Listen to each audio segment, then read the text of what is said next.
And so this is exercise 1. And red flags, unusual leading digits in amounts. Now, this is all around Benford's law. Now, you don't need to know how Benford's law is worked, and the reason that it works, but effectively it allows you to take a look at a row of numbers or a column of numbers to try and work out whether perhaps it's been made up. That's how Benford's analysis works.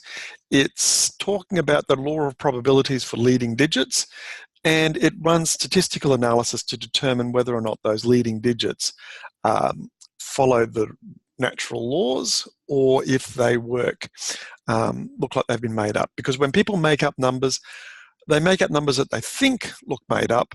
They don't make up numbers that actually do look like they're made up, because we don't understand probability naturally and intuitively. The easiest way to really understand this a bit more is to load the accounts receivable file. So here's AR, off it goes. Now, this only works for numbers that are not following a sequence, for example. So it's not going to be meaningful if I calculate a Benford's law for customer number. It will be meaningful if I do it for transaction amount. So let's see. Go to Analyze, perform Benford analysis on the amount field, which is this one here. And Analyze Benford. Run Benford on amount. And leading digits is 1, which is what that's got there already. Set the number of leading digits 1. From the More tab, select all. Yep, we want all of them. And from the Output tab, just make sure it's going to the screen, which it is. So click OK. So we get this analysis here. Now, the larger the Z statistic becomes, so this number here, the larger that is. So if you recall any statistical analysis that you've done, a Z-stat is a way of determining how far away from the mean something is when I compare two groups. So I've got one group of data, which is what it should look like according to the natural laws, and this Z-stat is measuring how far away it actually is. The bigger the number, the more likely it is that those numbers are made up, which is interesting because this would indicate a possibility that some fraud is occurring. Now, the magic figure is 1.96. So anything above 1.96, which is to do with T statistics and Guinness beer, if you know your statistical history, anything that's 1.96, 1 in 20 of these are occurring outside of probability.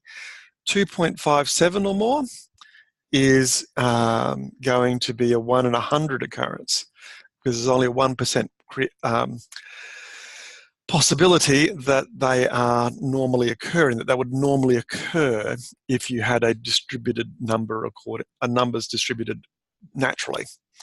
So 2, 5, and 6, 2, 5.685, 5, 2.74, and 6, 5.1, would make me want to go and have a closer look. And I can drill down by clicking on this hyperlink, and there are all the ones there that are in that 600.